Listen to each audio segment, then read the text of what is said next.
All right, Tara, let's make that big wine announcement. No, Matt, we're going to keep everybody in suspense until the end of the episode. Well, I hope they don't just fast forward because we have a lot of other cool new stuff for fall, too. From the Trader Joe's mothership in Monrovia, California. Let's go inside Trader Joe's.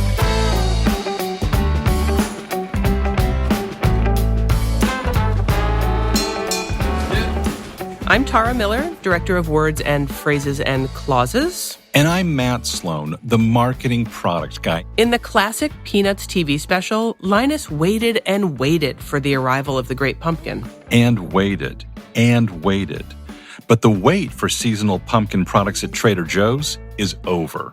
I had to stop counting how many times people asked on our social media channels, when are the pumpkin products coming? And that started like at the end of July. So it's September, pumpkin things are showing up. All told, it looks like we have something approaching 75 pumpkin products for this year. Wow. They're all available for a short window of time. And really, that window of time is built around the bet we place with the quantity and how quickly customers buy that up. With so many of these products being pumpkin-related, let's talk to Jack. Jack O'Lantern? No, that would be me. Jack, our produce category manager at the other Trader Joe's mothership in Boston. Although my face has been known to scare small children. Oh, Jack. We have all these produce things in the podcast, and we never seem to have this many produce items in a shopping list episode. So first on our list is the holiday vegetable hash. And that came in last fall, and then suddenly it was gone again. And I was like, oh, I really love that. And so I'm excited to have it back. This was an item that we thought that people like to cook at home, but their time stopped.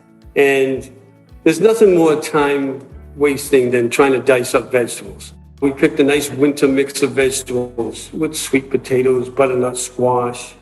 But really the thing that makes this so successful is its versatility. You can use it as a side dish, you can add a protein to it, you can microwave it, you can saute it. It's really, really very versatile hash. I love the seasonings in this mix, the parsley, the sage, the rosemary. It's really, this is fall. Matt, what about that harvest apple salad kit? What about it? I mean, customers went crazy for this. This is a really big successful item for us. It's a fall item. Nothing says fall like apples. We want the best leafy greens that we have at the time.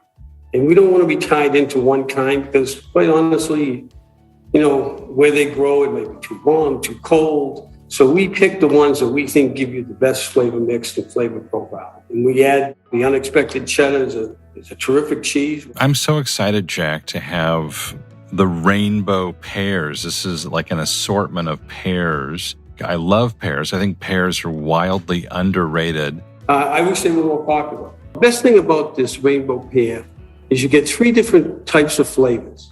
And they're just such a nice visual touch, too. They look beautiful. As crazy as it might sound, they look great in a fruit bowl.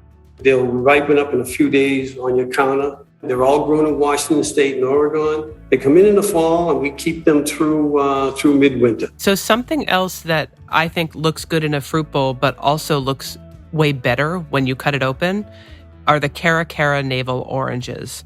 This is an interesting orange because it's not orange on the inside. When you cut them open, they look like a grapefruit inside. However, luckily, they don't taste like a grapefruit on the inside. Not to disparage the grapefruit. Try throwing them in a salad. We have them available through the fall, right through the winter. I bet they'd even taste good if you put them in with that harvest apple salad kit. Oh, yeah. Because you could literally be comparing apples to oranges.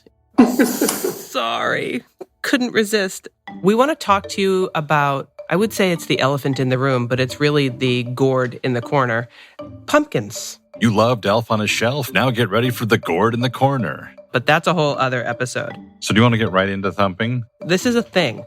The whole idea of pumpkin thumping. It's a great way to find out, if you have a good pumpkin or not. I mean, pumpkins are hollow in the middle.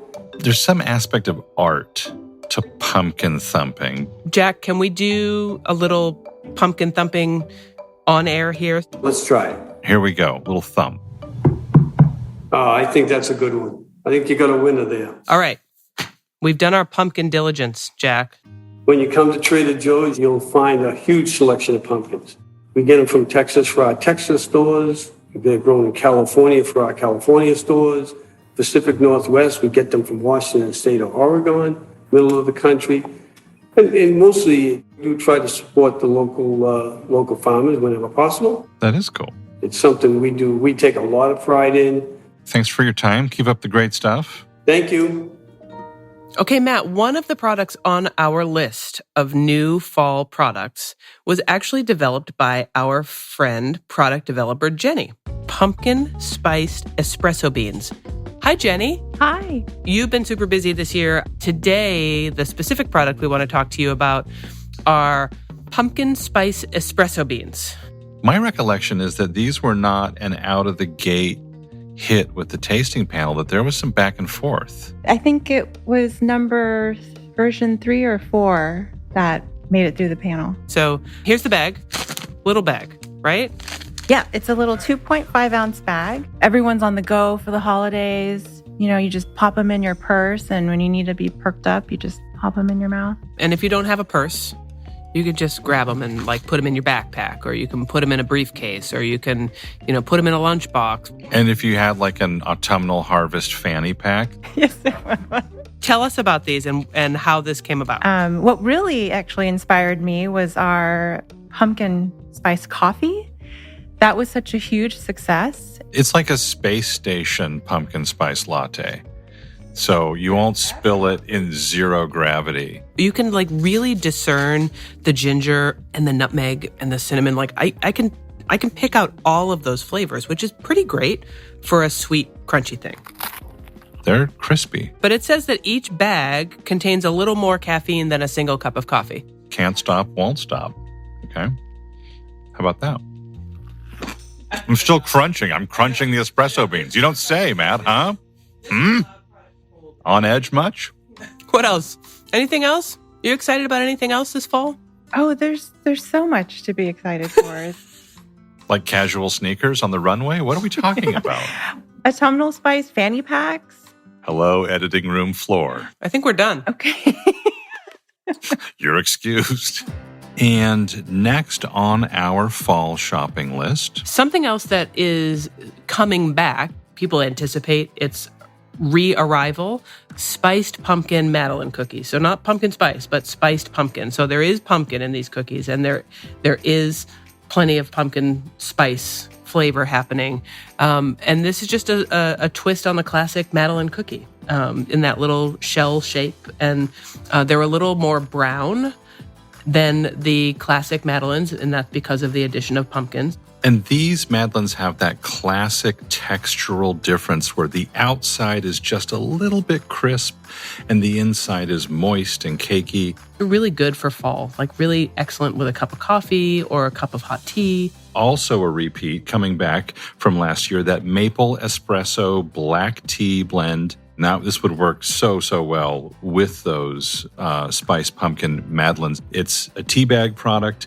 You get a sort of a nice, deep, roasty bitterness from the espresso. The maple flavor is from a maple sugar, a little bit of sweetness, but not too sweet. It's a really nice tea. Inside the tea bag, there's not only black tea, but there's espresso, ground espresso. Correct. We plan to bring that one back at the beginning of October. Is that right? That's what we're hoping for. Okay, so I have something that's brand new that's coming. It'll probably be in the store right around the beginning of September, and that's the pumpkin oat beverage. This one is really just a pumpkin season spin on oat beverages, which have become a really popular alternative to dairy milk for a lot of people. It actually has pumpkin puree as well as the pumpkin spice flavor. It's lactose free, it's dairy free, it's vegan, it's gluten free. It's all of those things. All the diets of avoidance. You're covered. Okay, I'm looking at my shopping list, my personal shopping list for fall, and on it is a new pasta sauce. And actually, to get us hip to this new pasta sauce, this is a first-time appearance on Inside Trader Joe's podcast, product developer Trang. Trang, thanks for coming by. Good to see you. Thank you for having me. So Trang, I want to get into our pumpkin Alfredo sauce. So it's fall, it's limited, it's special, it's actually made with actual pumpkin, and you worked on it. Tell us a little bit about this incredible sauce. Pumpkin Alfredo sauce. We looked at our everyday or limited items that are customer favorites, and we have a very successful Alfredo sauce program. We have a limone in the springtime. We have a new cacio e pepe, which is not necessarily Alfredo, but in the same family. And so we know that our customers love pumpkin, and so we went to our very reliable, very fun Alfredo supplier out in Italy, and we asked them to make us some pumpkin Alfredo sauce. So it's not just like a happenstance, I just fell over this Alfredo sauce and it happened to have pumpkin. Like, you deliberately went after a specific idea. And I want to say we tried maybe 25 versions of pumpkin Alfredo sauce. Is that hyperbole? Like, No. Really 25?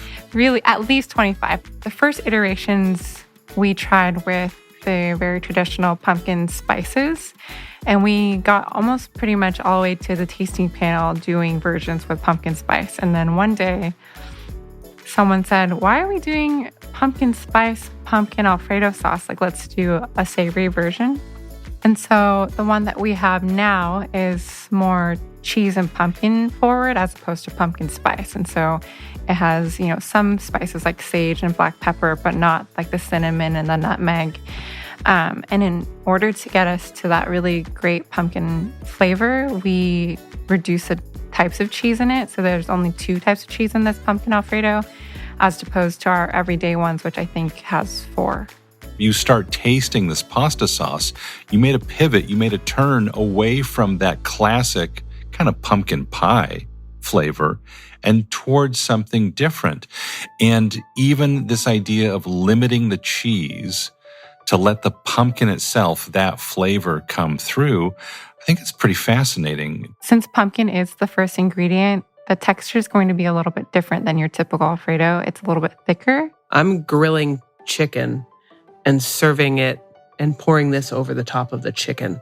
Oh, I'm thinking grilled. Now I'm thinking grilled vegetables, grilled zucchini related to pumpkins, like they're cousins, and grilled eggplant, and then use that to make a lasagna. Okay, I'm in. That would be really tasty. Okay, so there's something else I want to try. This is another product that you developed that is also on our fall shopping list. I want us to go to the kitchen and give this one a try. It's the butternut squash mac and cheese bites. Maybe someone will show, like me, how to use an air fryer. We're going to do that, Matt, and you're going to be like, it's that easy? Why am I not doing this? Are we rolling here? We are. All right, we're in the kitchen. And Trang, you're going to tell us how to make the butternut squash mac and cheese bites in the air fryer. Right, so we do have air fryer instructions. So there are air fryer instructions actually on the box. Yes, there are. That's fantastic. So let's just get to it. How long do they take in the air fryer? They take about 10 minutes, 8 to 10. I think that after this, Matt Sloan will be an air fryer convert. What led to this product? Like, okay, we have butternut squash mac and cheese, we have mac and cheese bites. What made you think those made sense together? So we actually started with a pumpkin mac and cheese bite. 25 versions later, not kidding, we tried at least 25. It's really hard to deliver that pumpkin flavor when the first thing that you taste is crunchy fat. And so with butternut squash, this flavor is sweeter. And when you roast the butternut squash, like in this product, you really get that roasted butternut squashy flavor. And so that's how we changed it to butternut squash. Okay. I heard that beep, Trang, so let's get those bad boys on a plate. All right.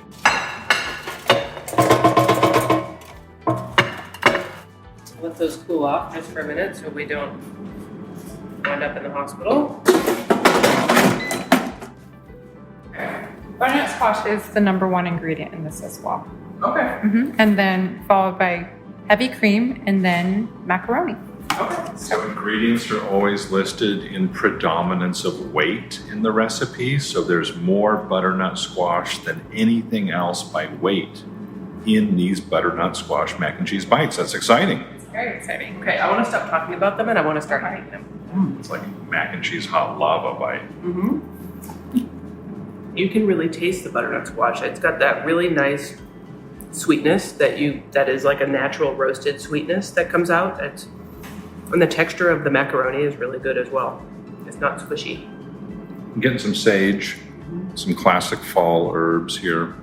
What do you think of the air fryer qualities, Matt? Done in 10 minutes, nice and crunchy. It's great. I mean, I like, anything fried is pretty tasty, and quickly is even better, but it's good. I don't know that I'm sold on needing a whole new appliance at home, but I'll think about it. Trang, thank you so much for joining us, for talking us through a couple of these new products, and for making us a really delicious snack. Yeah, of course, anytime. Yes, those are tasty. Okay, so here's what we have left. So let's look at the list. I'm going to check twice. I'm going to do coffee. Yeah, let's do coffee. It should be just arriving in stores as this podcast is launching, and it's part of our small lot coffee program.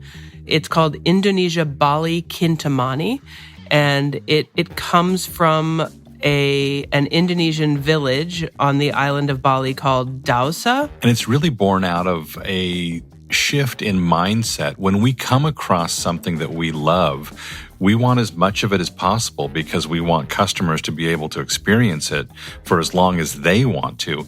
And that shift in mindset came about when we started realizing that that was limiting. Right. And rather than skip that entirely and never bring those to market, we thought we'd try it. And it's really turned into an interesting program where we literally are moving around the coffee growing belt around the world, and just able to showcase these really great coffees. It's introduced me to a whole lot of coffees that I never would have had the opportunity to taste otherwise. This one's just a nice, solid, rich cup of coffee. If you are in stores and it's September and you walk past that new product shelf or an area like the coffee section, you'll see a really bold bag, lots of bright colors and simple shapes, and that's that Kintamani coffee. All right, Matt, we've talked tea, we've talked coffee. What goes really well with coffee? Cream. Okay, what else goes really well with coffee? A cup. No, you would not be very good at game shows. I'm talking about cookies. A biscotti would be nice. Tell me about that. Maple syrup is certainly not new, but we've been thinking about new ways to get maple flavor in places other than the breakfast table. And what we came up with are these mini maple walnut biscotti. And they really are what I just said. They're little biscotti. They do have nice walnuts, and walnuts sometimes lend a needed counterpoint to sweetness. Why don't you open them up? I'd love to give those a taste. There is the requisite safety seal. That's what safety sounds like. I'm grabbing the one with the most drizzle. Hold on. Maple just smells like breakfast to me. But that does smell sort of like a French toast biscotti. All right, here we go.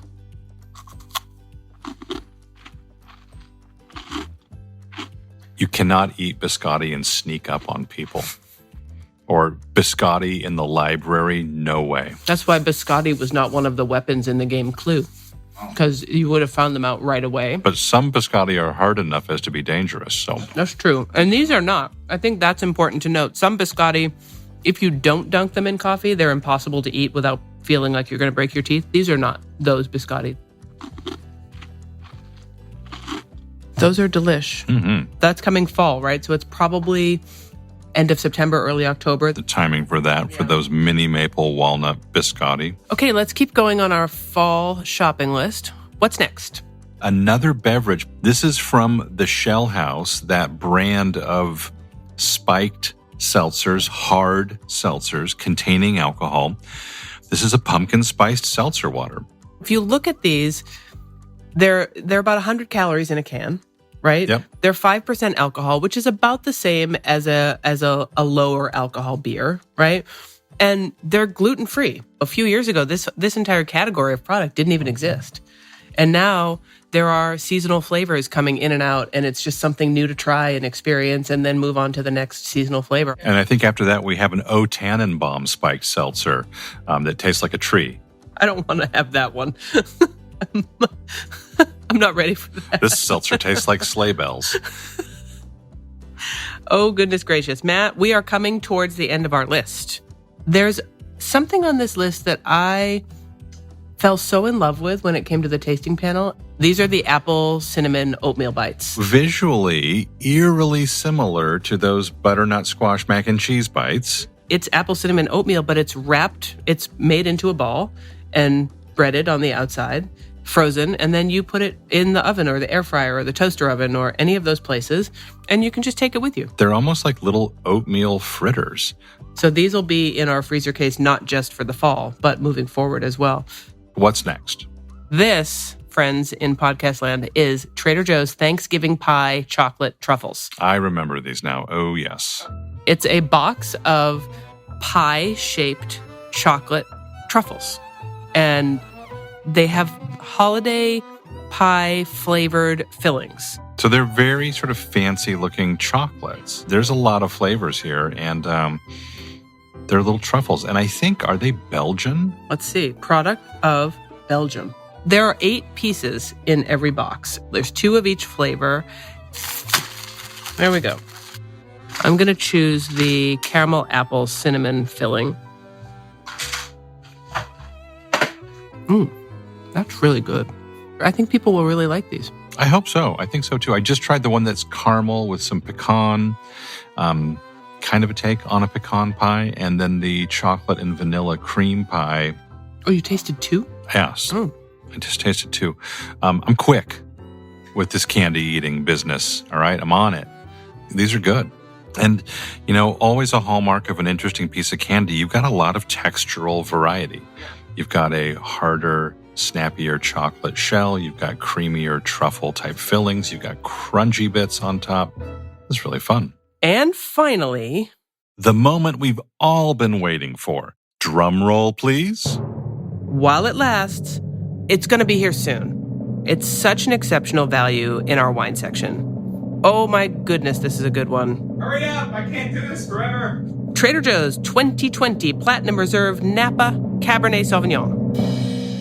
And if you or someone you know are a fan of big Napa Valley cabs, this is the ticket for you. It's really delicious. We have just about 10,000 cases, which sounds like a massive amount of wine, really. But it's not. It's going to go quickly when this comes out. Last year was a challenging year for wine sales for a lot of reasons having to do with hospitality businesses. A lot of wineries need to move product out so that they can bring in this year's harvest and make this year's wine. We pay them cash. We're talking about a brand different from the producer's brand.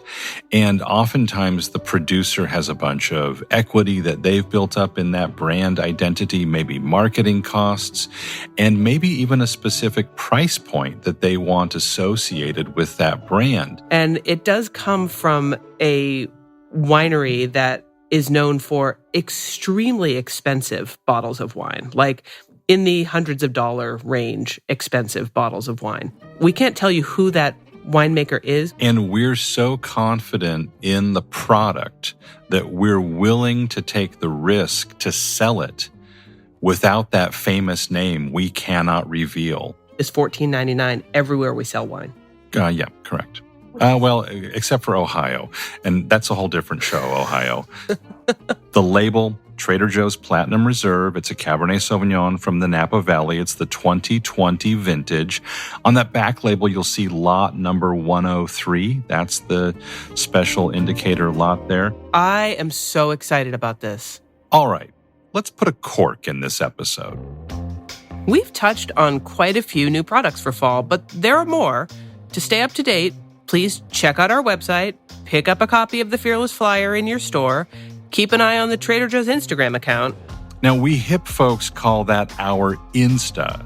Like, hey, check out our Insta. And be sure to hit that free subscribe or follow button on your podcast app. It is free and worth every penny.